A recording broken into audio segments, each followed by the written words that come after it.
Hi guys, and welcome back. Today we're looking at Ephesians 4:29, and it says this: "No foul language should come from your mouth, but only what is good for building up someone in need, so that it gives grace to those who hear."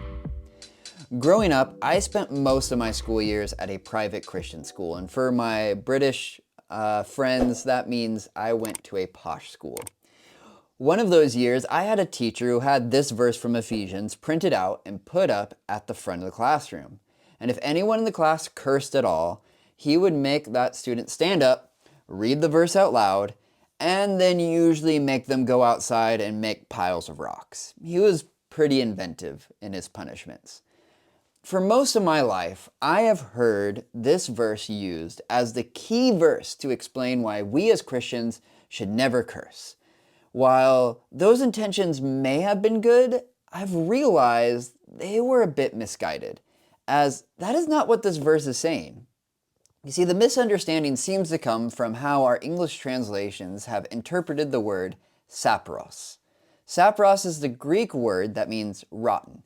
It's only in the New Testament about 8 times, and it's used primarily in the Bible about the quality of something. Like in Luke 6:43 when it says, "A good tree doesn't produce bad sapros fruit. On the other hand, a bad sapros tree doesn't produce good fruit." Or in Matthew 13:48, Jesus talked about sailors who, after fishing, gathered the good fish into containers, but threw out the worthless sapros ones. The second half of this verse from Ephesians is also key to understanding what rotten words Paul was talking about. We are told that the type of words that we should be using are good for building up and gives grace to those who hear.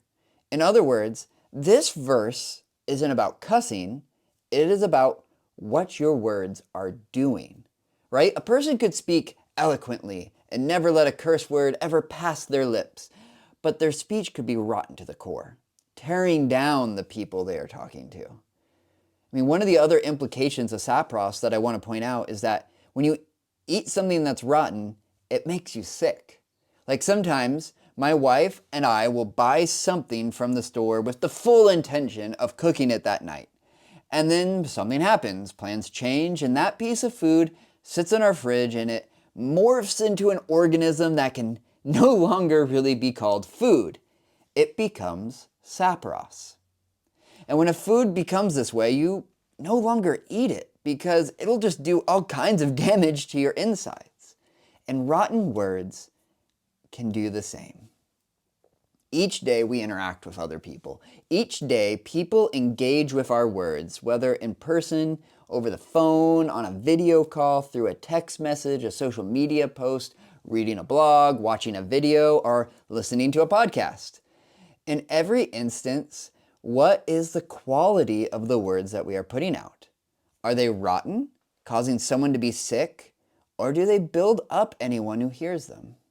Because I would rather talk to a person who builds people up, even if they replace adjectives with curse words, than a person who speaks appropriately, but every syllable is laced with poison. So don't be fooled into thinking that you're good if you don't cuss. Because it is better to be cussing encouraging than to be eloquently destructive. Thank you again for watching. I hope this was a blessing to you. Please like and subscribe. And if you want to listen to it or get this in your inbox each week, links are down below. Again, thanks for watching, and I'll see you next week.